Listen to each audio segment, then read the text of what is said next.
Par la grâce de Dieu, nous pouvons faire toutes choses et c'est par ces grâces que nous sommes encore là ce soir pour vous servir dans le cadre de ce programme. L'heure de solution, bonsoir et bienvenue à tous. Merci d'être une fois de plus des nôtres. On parle dans ce programme, l'heure de solution, des sujets autour des faits de société, autour des questions, autour des inquiétudes vécues au quotidien. Que dire? Que faire? Comment comprendre autant de questions posées donc face à certaines situations? Vous retrouverez donc l'heure de solution 2 fois la semaine, le lundi et le mercredi à partir de 20h30. Les rediffusions se font le mardi 18h20, le samedi 12h30, 20h30 et le dimanche également 9h, 21h. Encore ce soir, nous allons recevoir avec un très grand plaisir sur ce plateau de Solutions TV L'Homme de Dieu, l'apôtre Samuel Tate. Bonsoir apôtre Samuel. Bonsoir Franck Eddy, madame bonsoir, monsieur bonsoir, jeunes gens, ravi de vous savoir là encore ce soir, vous êtes bénis. Amen. Voilà donc, c'est un plaisir d'être en votre compagnie ce soir. Merci également pour votre fidélité à ce programme. Un texte tiré de Jean 8, verset 32.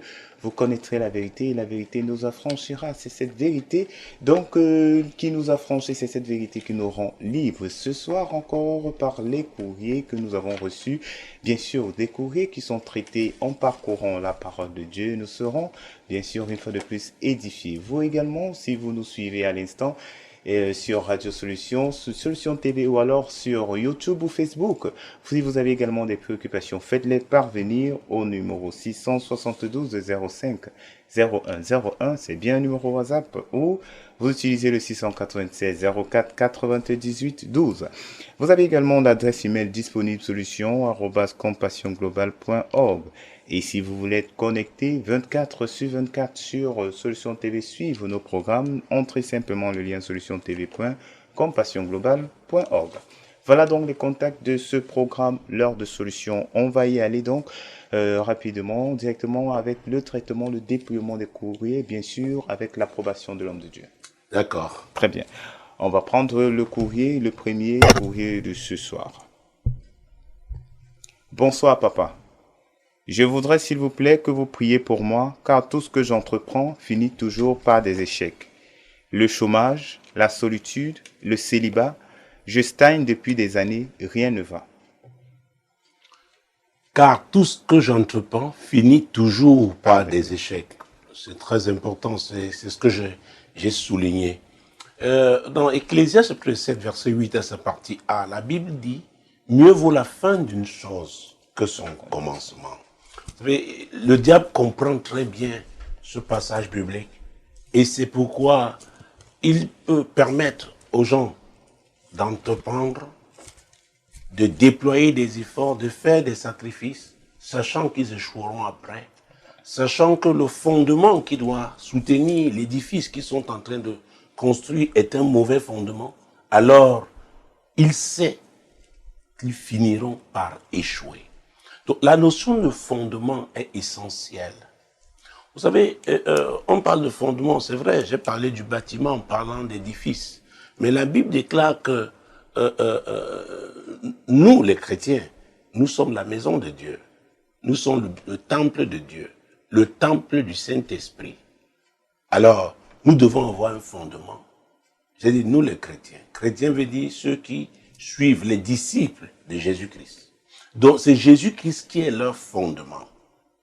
Et c'est très important. Et c'est lui qui a dit, vous connaîtrez la vérité et la vérité vous affranchira. La vérité vous rendra libre. Alors, nous parlons là de récurrence. Parce qu'à chaque fois qu'il entreprend, donc ça commence à aller. Il pense que l'affaire va grandir, l'affaire, n'est-ce pas, deviendra, pourquoi pas, une multinationale, mais ça finit toujours. Donc il y a une cause. Et c'est pourquoi mon livre Source de malheur, je demande aux chrétiens, je conseille aux gens qui passent par des moments semblables, qui connaissent les mêmes événements, c'est-à-dire il y a récurrence. Vous commencez, vous échouez.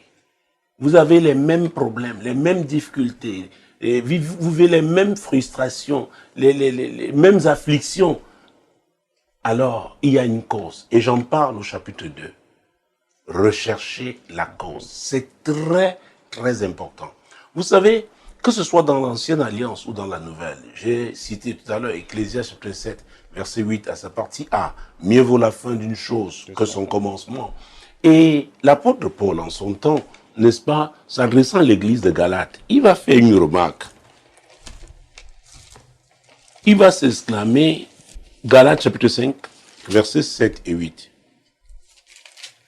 Vous courriez bien. Qui vous a arrêté pour vous empêcher d'obéir à la vérité?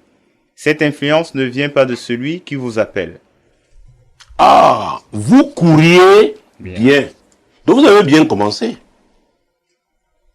Et je m'attendais, n'est-ce pas, à avoir de bons résultats, des exploits, des prouesses. Mais qu'est-ce qui s'est passé? Je ne vous reconnais plus. Parce qu'à vrai dire, il parlait des chrétiens qu'il connaissait. Il était leur père spirituel. Donc c'était ses enfants légitimes dans la foi. Vous couriez bien. Qui vous a arrêté? Qui vous empêche donc d'obéir à la vérité? Il y a une influence. Et il dit que cette influence ne vient pas de celui qui vous appelle. C'est-à-dire que ça ne vient pas de Dieu. Ça ne vient pas de la vérité. N'oubliez pas, nous avons cité Jean 8, 32. Vous connaîtrez la vérité et la vérité vous affranchira. Alors la vérité n'est pas là pour maintenir les gens en captivité. Au contraire. Donc ils ont bien commencé, étant des gens libérés. Mais quelque chose s'est passé après. Il y a eu une influence. Donc il faut savoir qu'est-ce qui s'est passé. Qu'est-ce qui s'est passé? Et il va même dire quelque part, juste au verset 9. Un peu de levain fait lever toute la pâte. Il y a un type d'influence. Quelques personnes seulement, parce qu'on parle de levain, ça peut parler aussi des personnes. Ça peut parler des compagnies qu'on a. Donc, ça fait partie du type de levain. Un peu de levain. Oh mon Dieu, fait lever toute la pâte. Donc, quel est ce levain? Quelle est cette influence? Il faut la trouver. Il faut. Vous savez, nous sommes le plus souvent pressés de prier, de jeûner. Mais je dis, et je rappelle toujours que Dieu est un communicateur. Donc, quand on lui parle, on s'adresse à lui. Et n'est-ce pas? Il y a les missions, il y a la réception. On pose des questions à Dieu. On doit s'attendre aussi à recevoir des réponses. Mais le plus souvent, nous multiplions les requêtes. Quand Dieu maintenant veut réagir, Dieu maintenant veut parler, Dieu maintenant veut donner des informations, nous ne sommes plus là. Et c'est pourquoi, tout à l'heure je parlais de fondement, le type d'enseignement aussi qu'on reçoit en tant que chrétien, oui, participe au type de fondement. Au type de fondement, n'est-ce pas, de la vie qu'on aura en Jésus. Il y a des gens qui ont reçu juste ce type de formation. Ils ne connaissent le Seigneur que comme le Père Noël. Il faut venir demander. Ils n'ont que des droits. Ils n'ont pas de devoirs. Ils ne connaissent que la grâce qui surabonde là où le péché abonde. Alors, il y a un type d'interprétation de ce passage. Vous savez, la Bible, c'est tout dépend, n'est-ce pas, de l'objectif qu'on va atteindre.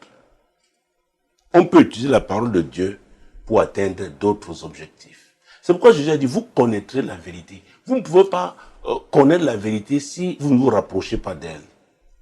Ah oui. Vous ne pouvez pas connaître quelqu'un étant à distance. Et c'est pourquoi la personne qui connaît mieux un homme, c'est sa femme. Ils sont proches. Ils échangent régulièrement. La Bible déclare qu'ils forment une seule chair. Alors, comment peut-on connaître la vérité en s'éloignant de la vérité? En ne s'appropriant pas la vérité. En n'ayant pas confiance en la vérité. Ça pose problème. Vous savez, l'Église doit être aussi un lieu où on amène les gens à réfléchir et mieux à méditer.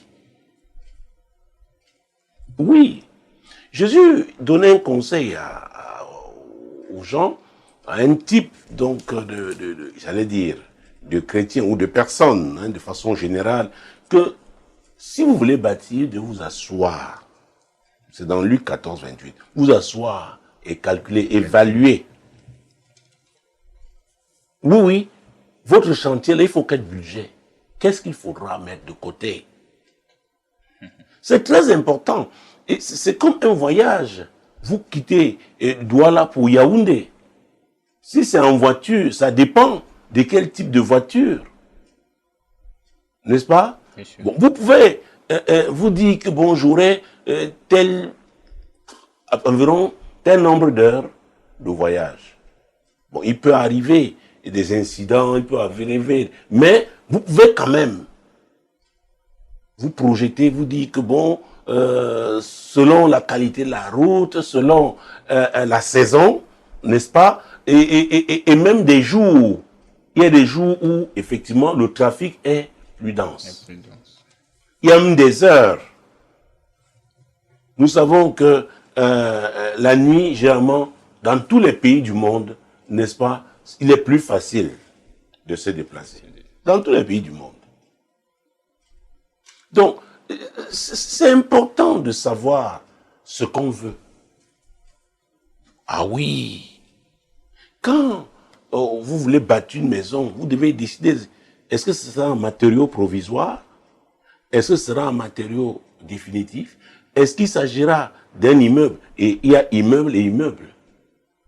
Un R plus 20 est différent d'un R plus 2. Quelle est la nature du sol? Et ces enseignements-là, il y a un type de personne à l'église qui n'aime pas ce type d'enseignement parce que ça amène les gens à aller en profondeur. Ça amène les gens à grandir, à croître, à devenir effectivement des disciples. Et quand on est disciple, il y a des fruits. Il y a des fruits dans sa vie. Ah oui. Pourquoi? Parce qu'il y a une transformation qui est faite par la parole de Dieu. Donc, si on n'a pas pour objectif, effectivement, de devenir disciple, vraiment, il ne faut pas recourir à Dieu. Il ne s'agit pas de fétiches. Il y a des féticheurs au quartier, au village. On les trouve, il y a des magiciens en ville. Il y a des gens qui, par des tours de passe-passe, peuvent, avec l'aide du diable, vous amener à un certain niveau. Mais Jésus a dit que le voleur ne vient que pour voler, égorger et détruire. Et qui est le voleur? C'est le diable. Et la Bible déclare aussi que c'est la bénédiction de l'Éternel qui enrichit. Ça veut dire quoi? Avec Dieu, on va bien finir. On peut bien commencer aux yeux des hommes. Parce que quand vous commencez avec le diable, aux yeux de Dieu, vous n'avez pas commencé. Donc les hommes peuvent vous apprécier parce que ça brille. Et nous connaissons cet adage qui dit, n'est-ce pas, que tout ce qui brille n'est pas or. Alors il commence bien. Et l'apôtre Paul disait dans ce Galates, vous couriez bien. Vous courez bien. Parce que notre vie chrétienne est semblable à celle d'un athlète. C'est une course. Mais ce n'est pas une course de vitesse. C'est une course de fond. Ah oui. Donc, quand je parlais tout à l'heure de causes, il peut y avoir des causes au niveau personnel, n'est-ce pas? Il peut y avoir des causes au niveau familial. Et de façon générale, même communautaire. Alors, s'agissant de lui, est-ce que toutes les personnes, tous les membres de sa famille connaissent, n'est-ce pas, les mêmes échecs? Est-ce que ça commence toujours bien pour mal finir? Ça veut dire qu'il y a une cause, n'est-ce pas, qui est générale par rapport à cette famille. Donc, pourquoi on doit se poser ces questions? C'est pour trouver, c'est comme un médecin, n'est-ce pas, qui doit poser un diagnostic. Le bon diagnostic permet de mettre sur pied, n'est-ce pas, la thérapeutique indiquée, appropriée. C'est très, très important. Et nous devons savoir aussi que même quand nous sommes, comment j'ai dit, pieux, nous craignons Dieu. En face, il y a un camp qui s'oppose à celui de Dieu. Ça, il faut le savoir. Vous savez, c'est Dieu qui avait délivré Israël, n'est-ce pas, de l'Égypte. Israël y a passé 430 ans. Donc, plus de 4 siècles d'esclavage. Dieu délivre par sa même puissance Israël. Mais qu'est-ce qui va se passer dans Exode chapitre 17? Alors, prenons le verset 8. Amalek vint combattre Israël à Riphidim. C'était une surprise. Et ça, c'était le plan de Dieu. C'était le projet de Dieu, établir son peuple à Canaan. C'était une prophétie. Et la Bible dit que Moïse est né, n'est-ce pas, à l'approche, n'est-ce pas, l'accomplissement de cette prophétie. Nous connaissons les deux phases de sa vie. La première est passée chez Pharaon, la deuxième passée chez Jéthro, où il s'est marié, et la troisième maintenant où il répond à l'appel de Dieu. Alors le voilà, il a réussi donc à délivrer le peuple d'Israël, mais voilà un autre peuple qui vint le combattre. Versets 9 et 10. Alors Moïse dit à Josué, choisis-nous des hommes, sors et combat Amalek. Demain, je me tiendrai sur le sommet de la colline, la verge de Dieu dans ma main. Josué fit ce que lui avait dit Moïse pour combattre Amalek. Pour combattre Amalek. La suite. Et Moïse, Aaron et Hur montèrent au sommet de la colline. Vous voyez ça? Alors, Josué devait aller sur le terrain.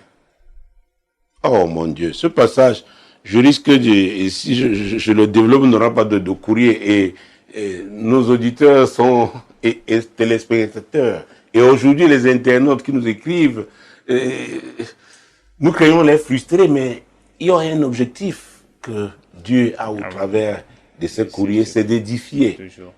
D'édifier les gens. À partir, n'est-ce pas, d'une question soulevée, d'une préoccupation, on peut toucher plusieurs points, permettant aux gens de, comment j'allais dire, d'anticiper. Ah oui, parce que le diable est celui-là qui, n'est-ce pas, combat toujours le plan de Dieu. C'est très important de le savoir. Donc, avec les autres serviteurs de Dieu, il a agi d'une certaine manière. Aujourd'hui, il continue d'agir. Donc, il est important de tirer des leçons de leur vie. Alors, nous étions donc dans Exode chapitre 17, versets 8 à 10, verset 11. Lorsque Moïse élevait sa main, Israël était le plus fort. Et lorsqu'il baissait sa main, Amalek était le plus fort. Les mains de Moïse étant fatiguées, ils prirent une pierre qu'ils placèrent sous lui, et il s'assit dessus. Aaron et Hur soutenaient ses mains, l'un d'un côté, l'autre de l'autre, et ses mains restèrent fermes jusqu'au coucher du soleil. Et Josué vainquit Amalek et son peuple au tranchant de l'épée. Alors, vous notez ici qu'il y a eu deux phases. Il y avait des gens qui étaient sur le terrain. Il y a Moïse, Aaron et Hur qui étaient sur la montagne. Et alors, il faut faire très attention. Nous parlons du combat. Vous savez, les chrétiens, on leur a enseigné à prier. C'est bien de prier. Mais il faut comprendre aussi que nous vivons dans un monde où il y a des lois, il y a des règles. Il y a un secteur, par exemple, que je dirais, le secteur judiciaire. Même si vous êtes chrétien, vous priez comment, il y a des situations qui peuvent vous pousser aussi à combattre au plan judiciaire. Et c'est très important. C'est très, très important de le comprendre. Parce que nous avons, les gens, nous sommes souvent, nous faisons comme des infimes. Nous faisons comme des infimes. Ici, Moïse a envoyé Josué, son serviteur. Cette fois-là, il s'est dit, écoute, tu me sers fidèlement, mais tu nous seras utile. Alors, le défi était un défi national. Et c'est Israël, c'est tout un peuple qui n'avait pas encore possédé même son territoire, qui était comme ça, en vadrouille, sorti de l'esclavage. Mais il avait un plan, le plan de Dieu, la volonté de Dieu. Et c'est cette volonté de Dieu que le diable attaquait. Le diable s'est anticipé. il sait reconnaître que telle personne sera vraiment une terreur pour lui. Il attaque dès son jeune âge. Vous vous demandez pourquoi dans une famille, c'est sur telle personne, n'est-ce pas, on met une telle pression, le diable est si acharné, si féroce. Là, nous parlons alors, j'ai parlé de 3 dimensions de combat spirituel. Ou alors, parlons de délivrance. La délivrance au personnel, au plan familial, au plan communautaire. Donc, il y a des gens dans la famille, ce sont eux. Et il s'agit généralement d'étoiles de la famille. C'est pourquoi je pose la question à ce monsieur, ou cette femme, je ne sais pas, mais quand je lui parlais la nécessité de rechercher la cause. Parce que si tout le monde vit ce problème, donc c'est un problème familial. Il y a même des communautés, ça peut être un problème communautaire. Ici, donc, c'est Israël qui a été attaqué par une autre communauté. Cette communauté-là servait son Dieu. Et Israël servait l'Éternel. Donc, cette bataille était, ce combat était d'abord un combat spirituel. Et c'est pourquoi l'apôtre Paul a dit quelque chose dans Éphésiens chapitre 6, verset 12. C'est très important de comprendre ça. Vous savez, il y a beaucoup de chrétiens qui se disent frustrés, mais Dieu n'appelle pas leur situation frustration. Parce que vous ne pouvez affirmer que vous êtes frustré que si vous avez fait tout ce que vous étiez en droit de faire. Et c'est pourquoi dans Osée 4.6, Dieu dit, mon peuple périt par manque de connaissance. Et parce que tu as rejeté la connaissance, je te rejette. Ça veut dire quoi? Il avait mis la connaissance à sa disposition. Mais il n'a pas compris que la connaissance était importante. Or, la connaissance est puissante. Il y a la puissance dans la connaissance. Ah oui, et c'est pourquoi Jésus a dit, vous connaîtrez la vérité. Donc, il y a la solution à votre problème. Mais ce n'est pas dans votre tête. Ce n'est pas forcément dans vos traditions. Mais en Jésus. Jésus est toujours la solution. Pourquoi? Il est la vérité. Et il avait dit, et ça s'est produit le jour de la Pentecôte, il vous est avantageux que je m'en aille. Et j'enverrai quelqu'un, il s'appelle le consolateur. En situation difficile, il vous consolera. Mais il s'appelle aussi le conducteur. Il va vous conduire. Pas n'importe comment. Il va vous conduire dans toute la vérité. Et l'apôtre Paul, c'est lui qui a dit que le Saint-Esprit, parce qu'il s'agit de lui, ah oui, qui n'est pas un esprit de religion, il est l'esprit de vérité.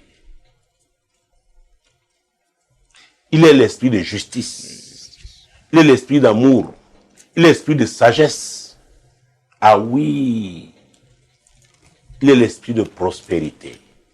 Parce que Dieu a sa définition de la prospérité. Alors, l'apôtre Paul qui parle donc du combat spirituel dans Éphésiens chapitre 6, verset 12. Car nous n'avons pas à lutter contre la chair et le sang, mais contre les dominations, contre les autorités, contre les princes de ce monde de ténèbres, contre les esprits méchants dans les lieux célestes. Donc, il s'agit là du combat spirituel. Il parle même des lieux célestes. Donc, il vient de quelle famille? Il y a des familles, en raison des alliances, du type d'alliance que ces familles-là, n'est-ce pas, ont fait avec le diable. Peut-être ils ont été des grands guerriers, mais ils ne peuvent pas prospérer dans les affaires. Parce que les esprits-là n'aiment pas la prospérité dans les affaires. Oui, dans une autre émission appelée Tu dois comprendre, il y a une thématique que j'ai abordée pendant plusieurs mois, c'était les transactions spirituelles. Souvenez-vous de ce que une génération d'Israël avait dit, n'est-ce pas, dans Lamentation, chapitre 5, versets 7 et 8. Peut-être prenons ce passage parce que ça me vient à l'esprit à l'instant. Nos pères ont péché, ils ne sont plus. Et c'est nous qui portons la peine de leurs iniquités. Des esclaves dominent sur nous et personne ne nous délivre de leurs mains. Vous voyez ça? Nos pères ont péché. Et quand vous lisez le psaume 106, La Bible parle de d'idolâtrie. l'idolâtrie. C'est des transactions spirituelles qu'Israël a faites avec le diable. Les démons vers lesquels ils sont allés se prosterner. Ils ont livré leur fils. Ils ont échangé leur gloire contre la tête d'un bœuf. Maintenant, si vous venez d'une telle famille, vous commencez, vous voulez faire des affaires, vous avez beau avoir des projets, diplômés même des écoles supérieures de commerce. Ah oui, bon projet, business plan, tout est bien fait, mais il y a une force qui vous combat. Vos origines vous combattent.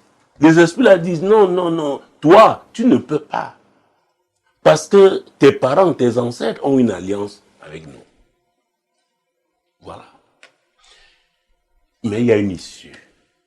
C'est pourquoi cette émission s'appelle l'heure de solution. Jean chapitre 1, verset 12. Parce que l'apôtre Paul a dit, n'est-ce pas, que nous n'avons pas à combattre contre la chair et le sang. Mais notre combat était spirituel. Mais qui combat? C'est très important. Jean chapitre 1, verset 12. Qui doit combattre? Quelque chose doit se passer. N'est-ce pas? Il faut être sous une alliance pour combattre cette alliance diabolique qui vous combat dans l'accomplissement du plan de Dieu. Parce que la volonté de Dieu est que nous prospérions à tous égards. Comme prospère l'état de notre âme. C'est ça la volonté de Dieu. Amen. Il a dit à Jérémie, mes projets pour vous sont des projets de paix et non de malheur. Ah oui, pour que vous ayez un avenir radieux. Allons-y. Mais à tous ceux qui l'ont reçu, à ceux qui croient en son nom, elle a donné le pouvoir de devenir enfants de Dieu. Ah, elle a donné le pouvoir de devenir enfant de Dieu. Il s'agit de la parole. Et la parole aussi, c'est elle qui s'appelle Jésus, verset 14. Et la parole a été faite chair, et elle a habité parmi nous, pleine de grâce et de vérité. Et Il s'agit de qui? De Jésus. De Jésus. Verset 13. Lesquels sont nés, non du sang, ni de la volonté de la chair, ni de la volonté de l'homme, mais de Dieu. De Dieu. Donc la volonté de Dieu est que nous soyons libres. La volonté de Dieu, c'est comme un enfant qui naît, qui doit grandir. Mais il y a quelqu'un qui dit là qu'il ne doit pas grandir. Or, la volonté de Dieu est qu'on naisse, qu'on grandisse. Donc, il faut rencontrer celui-là. Au commencement était la parole. La parole était avec Dieu. La parole était Dieu. Elle était au commencement. Tout ce qui a été fait par elle. Et rien de ce qui a été fait n'a été fait sans elle. Et au verset 4, et c'est très important, nous sommes dans Jean 1. En elle était la vie, et la vie était la lumière des hommes. Il s'agit de Jésus. Donc il faut cette rencontre. Parce qu'il a dit, tout ce que vous demanderez en mon nom. Et on ne peut pas demander en son nom ce qui est contraire à sa volonté. Et l'apôtre Paul nous a dit qu'il lui a été donné un nom qui est au-dessus de tout nom, à la mention duquel tout genou fléchit dans les cieux, sur la terre et sous la terre. Alors, ce n'est pas parce que vous suivez Jésus que le diable va vous laisser tranquille. Hein? Luc 22, verset 31. Ah, parce que les gens disent, mais depuis que j'ai donné ma vie à Jésus, mais vraiment c'est difficile. Hein? Vraiment, pourquoi que c'est... Il faudrait que les gens aient la connaissance, qu'ils soient préparés. Luc 22, 31. Le Seigneur dit, Simon, Simon, Satan vous a réclamé pour vous cribler comme le froment. Mais j'ai prié pour toi afin que ta foi ne défaille point. Oui. Et toi, quand tu seras converti, affermis tes frères. Quand tu seras totalement en moi, tu auras totalement la connaissance, tu l'auras mise en pratique, tu auras été transformé, tu auras compris les principes du royaume, tu auras compris la notion de priorité. Oh mon Dieu, mon roi. Parce que Jésus dans Matthieu 6, 33 dit, cherchez premièrement le royaume et la justice de Dieu. Et toutes ces choses vous seront données par-dessus. Mais le diable dit, non, j'ai aussi mon royaume. Voilà ce qu'il faut faire. Je ne vous dirai pas dans quel pays, mais je priais pour un haut cadre, un manager, parce qu'il était à la tête d'une structure, haute structure. de son pays. Et il m'a raconté les frustrations qu'il a eues. Le temps que ça a pris finalement pour qu'il arrive là où il est. À l'époque, il était dans une autre structure étatique. Et son patron le notait bien. Et une fois, il lui a même fait voir. Il dit vraiment excellent, excellent. Mais a écrit en rouge, refuse de s'engager. Et il m'a dit qu'il ne lui a pas posé la question de savoir s'engager dans quoi. Parce qu'il savait, tous les jeunes, et d'ailleurs les moins brillants, qui sont arrivés, qui se sont engagés, ont eu des promotions. Mais lui, ça a tourné. Il y a un prix à payer. Il y a un prix à payer. Jésus a dit, celui qui veut venir après moi, pas avant moi, pas à côté de moi, mais après moi, doit renoncer à lui-même. Ah oui, chacun de nous, les hommes, c'est normal, on va arriver vite, c'est normal, on est enthousiaste, on est dynamique, on est, mais en face, il y a une résistance qu'il ne faut pas négliger. Mais il faut s'appuyer totalement sur Jésus. Sur Jésus. Sur Jésus.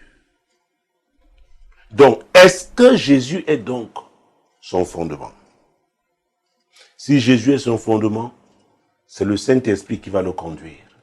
Et qu'il demande donc, Seigneur, quelle est la cause? Il va lui révéler la cause. Écoutez, il y a des choses incroyables, des frustrations terribles.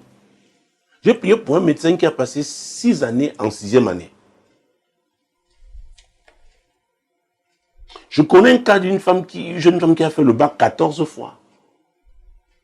Et vous croyez que c'est parce que les gens ne travaillent pas, ne veulent pas avancer? Vous connaîtrez la vérité et la vérité vous affranchira. Non pas lutter contre la chair et le sang, mais contre les dominations, les autorités, les princes de ce monde des ténèbres, les esprits méchants dans les lieux célestes. Donc, et quand on parle des liens, ces liens démoniaques s'attachaient à une terre. C'est pourquoi le livre Terre, Terre, Terre. Oh oui, nous avons des témoignages extraordinaires. Et mon Dieu, mon roi, voilà que le dernier est sorti et j'avais annoncé le titre, La délivrance des entrailles. Donc, il est dans quelles entrailles? Il y a plusieurs types d'entrailles. Voilà, je crois avoir répondu à cette question. Bien sûr, homme de Dieu, nous avons reçu les éléments de réponse par rapport à ce courrier. Nous avons encore une fois de plus très bien été édifiés et nous avons compris les principes du combat spirituel, les types de niveaux, à quel niveau le combat spirituel se passe. Voilà, nous allons continuer, nous allons prendre le deuxième courrier de ce soir. Bonsoir papa. Pardon, priez pour notre concession. Il y a une femme vampire qui loue chez nous depuis 4 ans. Elle me combattait, je ne savais pas. Jusqu'au jour où elle a confessé en moi que c'est elle qui boit mon sang chaque jour. Nous lui avons donné un préavis pour quitter. Depuis 1 an, elle est toujours là et elle ne paye plus le loyer. Elle a juré que jusqu'à ce qu'elle meure, je n'aurai jamais la paix. Pardon papa, je suis fatigué de prier. Mes forces sont épuisées. Elle a bloqué mes entrailles. Aidez-moi s'il vous plaît. Vous connaîtrez la vérité et la vérité vous affranchira. Vous savez, on va encore revenir sur Moïse, Exode 3, cette fois-ci on va courir. Je promets que nous allons faire les 3 courriers de ce soir, allons-y rapidement. Exode 3, Jésus-Christ de Nazareth. Exode chapitre 3, mon Dieu, mon roi. Exode, c'est juste après Genèse, versets 7 à 10. L'Éternel dit, j'ai vu la souffrance de mon peuple qui est en Égypte, et j'ai entendu les cris que lui font pousser ses oppresseurs, car je connais ses douleurs. Je suis descendu pour le délivrer de la main des Égyptiens et pour le faire monter de ce pays dans un bon et vaste pays, dans un pays où coule le lait et le miel, dans les lieux qu'habitent les Cananéens, les Hétiens, les Amoréens, les Phérésiens, les Éviens et les Jébusiens. Voici les cris d'Israël sont venus jusqu'à moi, et j'ai vu l'oppression que leur font souffrir les Égyptiens. Maintenant, va, je t'enverrai auprès de Pharaon, et tu seras sorti d'Égypte, mon peuple, les enfants d'Israël. Ah, l'Égypte représente le monde. L'Égypte représente aujourd'hui, je dis le monde de façon générale, et un monde contrôlé par qui? Le diable. Les ténèbres. Ah oui. Et au chapitre 5, vous verrez, nous allons prendre juste un seul verset, le verset 2. Pharaon répondit, « Qui est l'Éternel pour que j'obéisse à sa voix, en laissant aller Israël? Je ne connais point l'Éternel et je ne laisserai point aller Israël. » Ouais. La résistance. On revient avec la résistance. Il y a des pharaons dans tous les domaines. Des gens qui défient Dieu. Qui entrent même chez vous et défient Dieu. Mais si Dieu le permet, vous qui craignez Dieu, sachez que c'est une épreuve. Et vous apprendrez beaucoup de choses de Dieu. Et ce qui est sûr, vous aurez la victoire. Au chapitre 6, n'est-ce pas, verset 1, Dieu va dire à Moïse quelque chose. L'Éternel dit à Moïse, « Tu verras maintenant ce que je ferai à Pharaon. Une main puissante le forcera à les laisser aller. Une main puissante le forcera à les chasser de son pays. » Ah ah, une main puissante. Donc il y aura combat. Écoute, Moïse, derrière Pharaon, il y a un Dieu. Verset 2. Dieu parla encore à Moïse et lui dit, « Je suis l'Éternel. Oui. Je suis apparu à Abraham, à Isaac et à Jacob, comme le Dieu Tout-Puissant. Mais je n'ai pas été connu d'eux sous mon nom, l'Éternel. » Ah ah, avec toi, Moïse, je te donne une révélation. Une révélation par rapport à ton ministère. Donc, il faut savoir qu'il y a des expériences avec Dieu qui permettent l'élévation. Il y a un type de combat que chacun doit mener. Ah oui, et vous verrez qu'au chapitre 8, versets 14 et 15. Les magiciens employèrent leurs enchantements pour produire les poux, mais ils ne purent pas. Les poux étaient sur les hommes et sur les animaux. Et les magiciens dirent à Pharaon, « C'est le doigt de Dieu. » Le cœur de Pharaon s'endurcit et il n'écouta point Moïse et Aaron selon ce que l'Éternel avait dit. Dieu avait dit, il va endurcir son cœur. Donc, chaque prouesse, les miracles, les prodiges que Moïse et Aaron produisaient, les magiciens d'Égypte, ils se imitaient. À ce niveau, ils ont dit non, là, c'est le doigt de Dieu. Jusque-là, Pharaon a endurci son cœur. C'est Dieu qui le permettait. Nous devons comprendre ça. C'est frustrant. Hein? Ah oui. Parfois, en d'autres temps, s'il fallait être opéré dans un monde qui n'a pas de règles, comme on dit, avec un doigt, vous balancerez la personne. Mais vous avez le droit qui est là. Vous devez respecter les règles. Et Dieu en profite pour vous enseigner le combat spirituel, pour vous donner la révélation attachée à votre appel.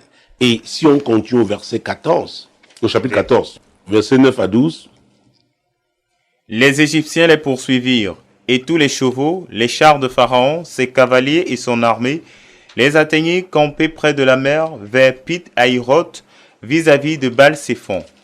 Pharaon approchait.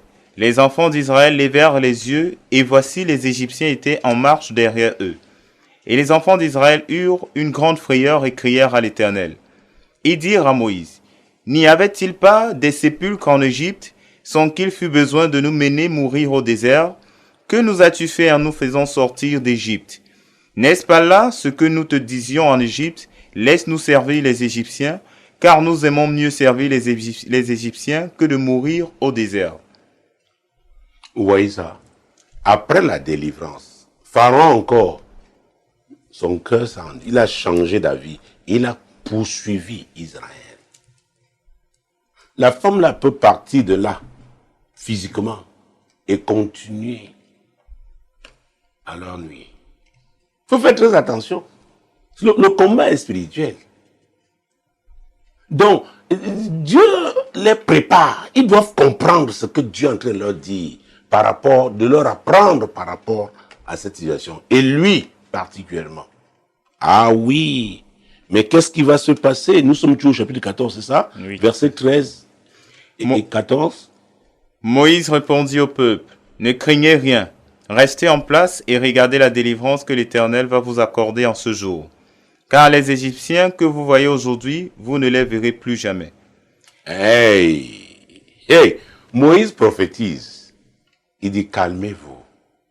Calmez-vous. Je sais que c'est difficile, c'est pénible. Quand on voit leurs chars, on voit leurs moyens physiques. Mais calmez-vous. Verset 14. L'Éternel combattra pour vous et vous gardez le silence. L'Éternel combattra pour vous. Ça veut dire quoi? Chacun doit faire sa part. Il y a des moments où vous avez beau prier, maintenant Dieu vous demande de le louer. N'oubliez pas que Dieu siège au milieu de la louange d'Israël, de son peuple. Et c'est une autre forme de combat spirituel. Mais vous êtes en train de crier. Non. Il y a eu un temps pour crier. Maintenant, louer l'Éternel. C'est pourquoi il faut écouter la voix du Saint-Esprit. C'est très important.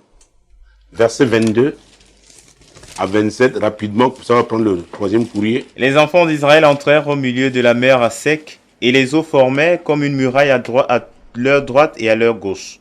Les Égyptiens les poursuivirent, et tous les chevaux de Pharaon, ses chars et ses cavaliers entrèrent après eux au milieu de la mer. À la veille du matin, l'Éternel de la colonne de feu et de nuée regarda le camp des Égyptiens et mit en désordre le camp des Égyptiens. Il ôta les roues de leurs chars et en rendit la marche difficile.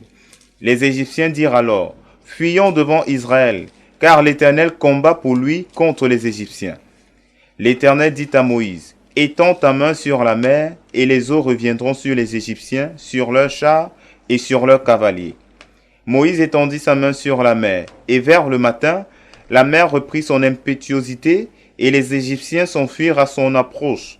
Mais l'Éternel précipita les Égyptiens au milieu de la mer. Les eaux revinrent et couvrirent les chars, les cavaliers et toute l'armée des pharaons qui étaient entrés dans la mer après les enfants d'Israël, et il n'en échappa pas un seul. Mais les enfants d'Israël marchèrent à sec au milieu de la mer, et les eaux formaient comme une muraille à leur droite et à leur gauche. En ce jour, l'Éternel délivra Israël de la main des Égyptiens. Et Israël vit sur le rivage de la mer les Égyptiens qui étaient morts. Alors, ce qu'on doit retenir ici, n'attendez pas, n'est-ce pas, qu'il soulève tel fleuve, votre fleuve aujourd'hui, qu'il ouvre. Je ne dis pas que c'est impossible, hein, ou qu'il fende telle montagne ou tel rocher, mais ce que vous devez savoir, c'est que Dieu piège ses ennemis. Il sait leur tendre des embûches.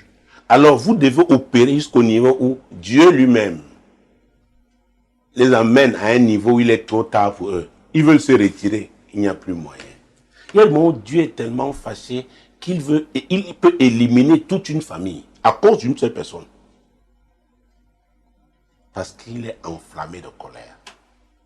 Donc, Dieu, dans cette situation, est en train de parler. Je conseille c'est pas, c'est un homme ou une femme. C'est une femme. C'est une femme. Alors, la Bible dit, c'est lui qui persévérera jusqu'à la fin. Donc, dans le combat, on doit persévérer. Mais il faut ne pas oublier que Dieu est un stratège. Et le Saint est celui qui nous conduit dans toute la vérité. Qu'elle suive l'Esprit de Dieu. Et la Bible déclare que tout ce qui est né de Dieu triomphe du monde. C'est dans 1 Jean chapitre 5, verset 4. Et ce qui triomphe du monde, là, c'est notre foi. Donc ma prière est que sa foi soit fortifiée. Ah oui, qu'elle grandisse dans la foi pour voir cette victoire qui sera éclatante, tout en demeurant fidèle à Dieu. Ah oui, est-ce qu'on a trouvé 1 Jean 5, verset 4? Parce que tout ce qui est né de Dieu triomphe du monde. Et la victoire qui triomphe du monde, c'est notre foi. Qu'elle garde la foi.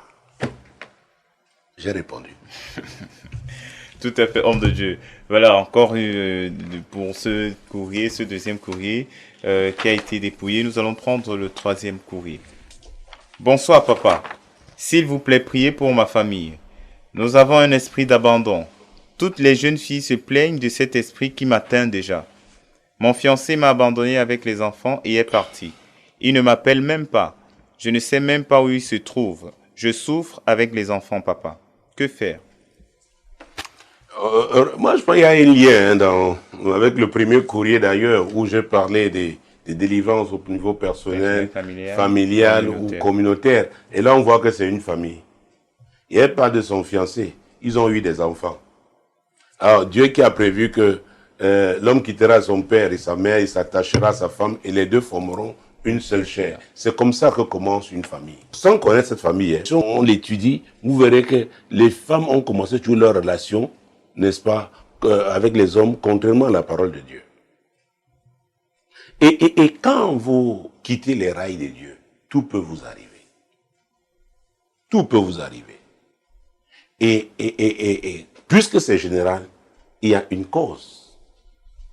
Et généralement, c'est une condamnation. Ah oui. Dans Jérémie chapitre 22, versets 29 et 30.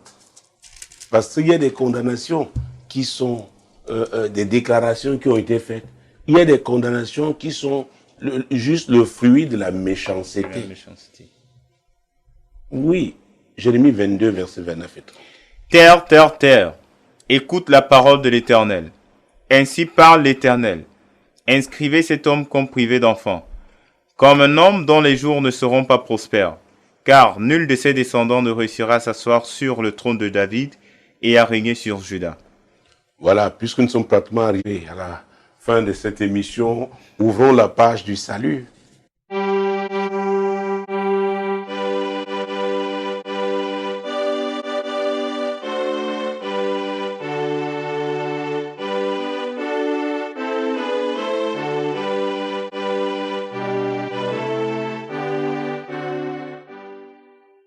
Parce qu'à vrai dire, cette famille a besoin du salut. Dans Abdia 17, Dieu dit, le salut sera sur la montagne de Sion.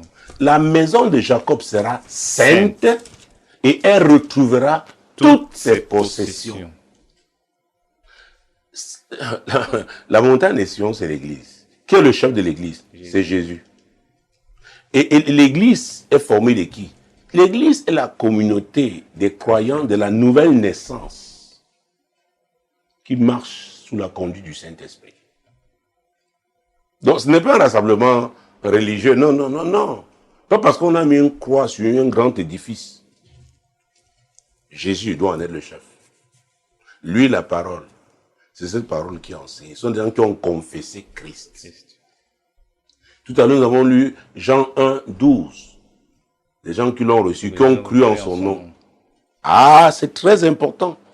Et l'apôtre Paul va ajouter, n'est-ce pas, dans Romains chapitre 10, versets 9 et 10. C'est très important de comprendre ça parce qu'il s'agit des principes. Oui. Si tu confesses de ta bouche le Seigneur Jésus, et si tu crois dans ton cœur que Dieu l'a ressuscité des morts, tu seras sauvé. Car c'est en croyant du cœur qu'on parvient à la justice, et c'est en confessant de la bouche qu'on parvient au salut. Ah, alors, et nous sommes dans un cas là, il s'agit d'un problème, n'est-ce pas, qui concerne toute une famille. Et ça pourrait concerner même toute une communauté. Il y a des communautés, n'est-ce pas, instables au plan familial. Alors, vous confessez Jésus, d'accord? Mais vous devez porter le fardeau pour votre communauté. Nous pouvons prendre un exemple dans la Bible. Néhémie. Néhémie chapitre 1. Vous savez, beaucoup connaissent le livre de Somme. Donc, avant Somme, vous avez Job. Avant Job, vous avez Esther. Et avant Esther, il y a Néhémie. Prenons le premier chapitre de ce livre, Néhémie chapitre 1, et nous sortirons par là. Néhémie chapitre 1, verset 1 et suivant. Parole de Néhémie, fils de Hakalia, au mois de Kisleu, la 20e année, comme j'étais à Suse, dans la capitale. Anani, l'un de mes frères et quelques hommes arrivèrent de Juda. Je les questionnai au sujet des Juifs réchappés qui étaient restés de la captivité et au sujet de Jérusalem. Ils me répondirent, ceux qui sont restés de la captivité sont là dans la province, au comble du malheur et de l'opprobre. Les murailles de Jérusalem sont en ruine et ses portes sont consumées par le feu. Lorsque j'entendis ces choses, je m'assis, je pleurai et je fus plusieurs jours dans la désolation. Je jeûnai et je priais devant le Dieu des cieux. Néhémie était un serviteur de Dieu, un disciple. Il avait la crainte de Dieu. Mais il a compris que ce fardeau, la désolation de son peuple-là, la seule issue Parce qu'il a déjà Dieu avec lui. Et Dieu m'a permis qu'il ait une position professionnelle privilégiée. Il était les chansons du roi. Il a crié à Dieu pour son peuple. Donc vous donnez votre vie à Jésus, vous confessez Christ. Mais maintenant, pour que Dieu change cette situation, exactement comme nous avons vu dans Lamentation, chapitre 5, versets 7 à 8, nos pères ont péché, ils ne sont plus. Maintenant, c'est la souffrance. Les esclaves dominent sur nous. Donc vous devez porter ça, la repentance familiale. Donc si vous êtes le premier, c'est vous qui portez ce fardeau. Si vous êtes deux, portez ce fardeau. Priez, priez, priez. Vous êtes déjà sauvés. Mais maintenant, vous voulez voir Dieu changer la situation des autres. C'est pourquoi on parle de l'intercession. Ah oui, et ce n'est pas facile parce que les gens pour lesquels vous intercédez là peuvent se moquer de vous. Vous humiliez, vous méprisez. Mais vous ne faites pas ça pour les hommes. C'est parce que c'est un fardeau. Et ça, c'est très important. Quand vous donnez votre vie à Jésus, il va vous conduire, il va vous orienter dans un couloir dans lequel il va vous utiliser. Et ce sera un fardeau pour vous. Vous n'accuserez personne. Et tant que vous ne faites pas ça, vous ne portez pas ce fardeau, vous ne pouvez pas avoir la percée dans votre propre vie. Et c'est ce que beaucoup ne comprennent pas. Ah mon Dieu, nous sommes pratiquement arrivés à la fin de cette émission. Mesdames, Messieurs, nous avons lu Romains chapitre 10, versets 9 et 10. Nous avons vu qu'il était nécessaire d'abord d'être convaincu dans son cœur que Jésus, véritablement, c'est lui qui sauve, c'est lui le sauveur, et confesser ses convictions et s'engager donc, c'est important, demeurer avec Jésus, pratiquer la parole de Dieu, se laisser transformer par la parole de Dieu. Et cette parole déclare, c'est Jésus lui-même qui l'a dit, tout ce que vous demanderez en mon nom, je le ferai. Je le ferai. C'est pourquoi vous aujourd'hui, si vous avez confessé ce Jésus, faites-le en votre langue maternelle, en français, en anglais, comme vous voulez. Mais c'est votre cœur qui est important. Si vous avez cru en ce Jésus, il a dit tout ce que vous demanderez en son nom, il le fera. Quel est votre problème actuel? Demandez la solution à Jésus. Priez.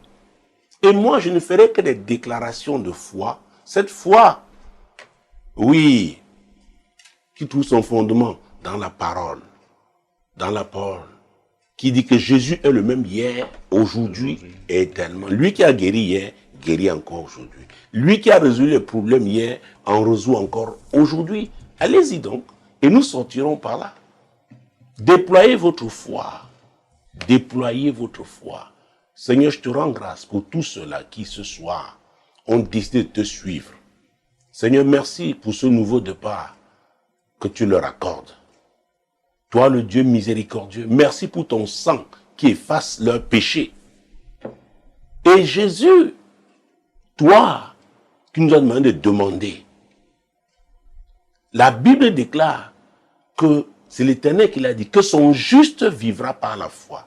Et c'est toi qui nous as justifiés, toi Jésus. Maintenant, nous crions à toi par rapport à nos problèmes. Et c'est toi qui es la solution. Merci pour ces guérisons que tu accordes à ceux-là qui prient parce qu'ils sont malades ou alors ont des proches qui sont malades. Seigneur, merci pour la guérison. Merci pour la délivrance que tu accordes aux captifs. Seigneur, je ne sais pas quels sont ces liens de captivité, mais tu es capable, tu es puissant pour libérer. Merci parce que tu libères les captifs. Seigneur, regarde cette désolation au plan mondial. Oui, l'Esprit du Seigneur, tu l'avais dit, était sur toi. L'Esprit du Seigneur est sur nous. Le Saint-Esprit est là. Oui, et un des symboles du Saint-Esprit, c'est le vent. Nous prions afin que le vent du Saint-Esprit souffle, oui, contre cette pandémie, pour libérer nos familles, libérer nos vies, libérer nos nations, au nom puissant de Jésus. Mesdames, Messieurs, recevez votre miracle. Jésus honore votre foi comme vous priez. Comme vous déployez votre foi, il l'honore. Au nom puissant de Jésus.